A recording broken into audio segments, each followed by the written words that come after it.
video tentang penanganan limbah klinik dan biologi. Perkenalkan, nama saya Suci Ahmadani. Perkenalkan, nama saya Adinda Samana Salsabila. Perkenalkan, nama saya Melini. Perkenalkan, nama saya Adinda. Perkenalkan, nama saya Adinda. Perkenalkan, nama saya Naura Anissa. Perkenalkan, nama saya Karolina. Perkenalkan, nama saya Tia Fatimah.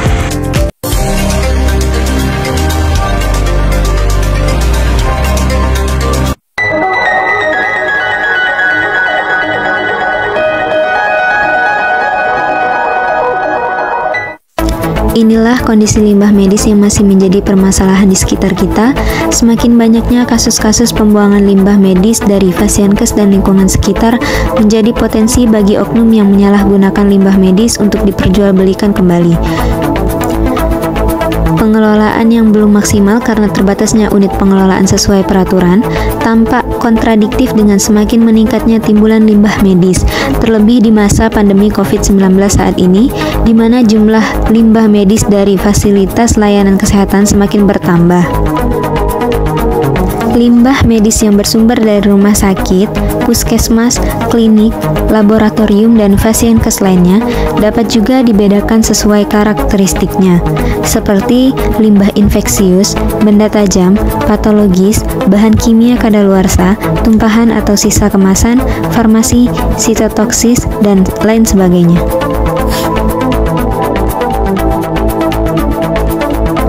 Dampak yang terjadi apabila pengelolaan limbah medis tidak sesuai persyaratan akan semakin beresiko tinggi dan membahayakan kesehatan kita baik langsung maupun tidak langsung. Buruknya penanganan limbah medis juga akan memperburuk pandemi COVID-19. Di sini pentingnya mengetahui 5 tahap pengelolaan limbah medis yang harus diikuti sesuai peraturannya, yaitu tahap pengurangan, pemilihan dan pewadahan, penyimpanan sementara, pengangkutan, dan pengelolaan. Mari kita simak penjelasan lebih lanjut.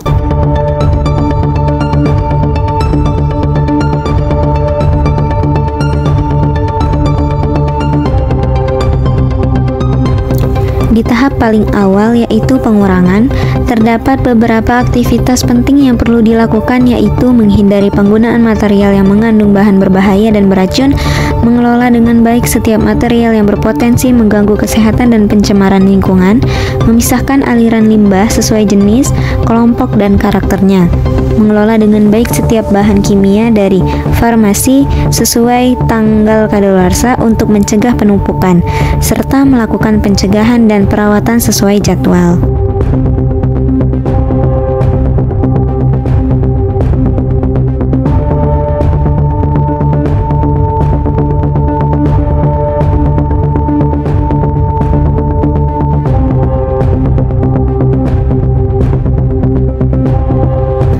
Tahap kedua yaitu pemilahan dan pewadahan. Maksudnya adalah memisahkan jenis limbah medis di wadah berupa kantong plastik sesuai warna, kemudian dipilah wadah sesuai jenis limbah, lalu ikatkan kantong plastik dengan benar. Kantong plastik kuning adalah yang perlu diperhatikan karena merupakan warna khusus untuk limbah infeksius, namun juga terdapat warna lain untuk jenis limbah lainnya, seperti warna ungu untuk limbah sitotoksis dan warna hitam untuk limbah domestik.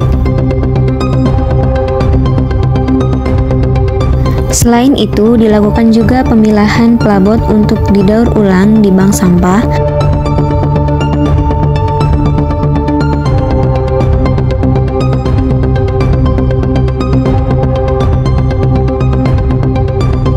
Pastikan juga tersedia safety box khusus untuk pembuangan alat suntik, lalu diletakkan di tempat penampungan sementara. Jadi, pastikan tersedia wadah sesuai jenis limbah di setiap ruangan. Khusus untuk limbah medis yang berasal dari pasien COVID-19, dilakukan penyemprotan disinfektan untuk mematikan mikroorganisme di permukaan wadah. Ingat, pentingnya SOP pemilahan dan pewadahan dipahami oleh tenaga petugas atau tenaga medis. Proses dari tahap ketiga adalah penyimpanan sementara, yaitu pengangkutan limbah medis ke TPS limbah medis B3 atau tempat penyimpanan sementara sebelum limbah diolah secara internal atau diangkut oleh pihak ketiga. Pengangkutan limbah medis dari ruangan ke TPS limbah B3 harus menggunakan alat angkut khusus yang tertutup serta harus melalui jalur khusus.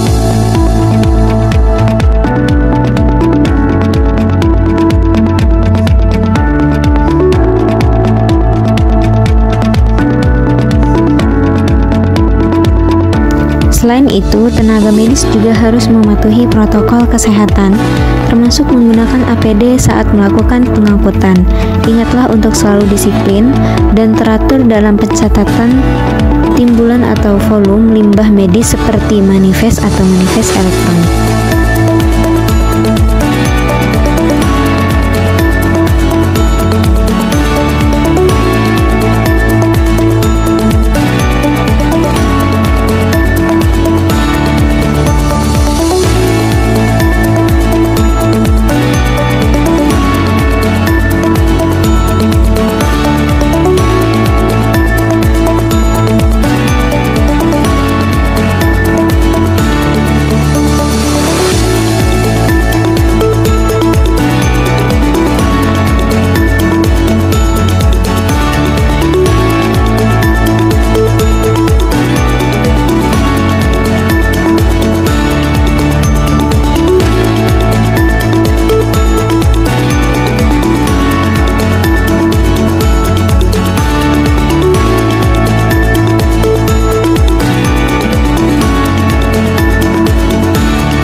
Selanjutnya, tahap ketiga persyaratan TPS limbah B3. Yang pertama, lantai kedap air. Yang kedua, terlindung dari hujan dan cuaca ekstrim. Yang ketiga, memiliki saluran air yang baik. Yang keempat, permukaan mudah dibersihkan. Yang kelima, persediaan air cukup. Dan yang keenam, mudah diakses petugas dan kendaraan. Untuk tahap keempat, secara proses terbagi menjadi dua karena pengangkutan ada yang dilakukan di area internal dan area eksternal. Untuk pengangkutan internal, dari ruangan menuju TPS limbah B3 dapat menggunakan alat angkut khusus yang tertutup, kuat, dan aman.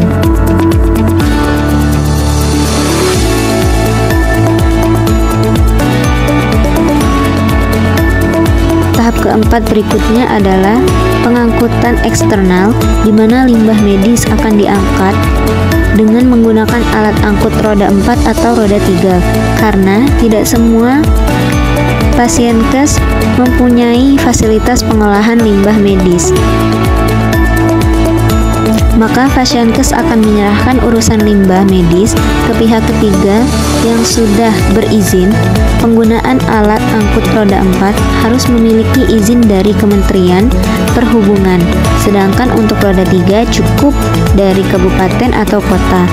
Untuk memfasilitasi limbah medis dari pasienkes, wilayah kabupaten, kota, pemerintahan daerah dapat membangun depo atau depo transit sebelum limbah medis diangkut untuk diolah oleh pihak ketiga.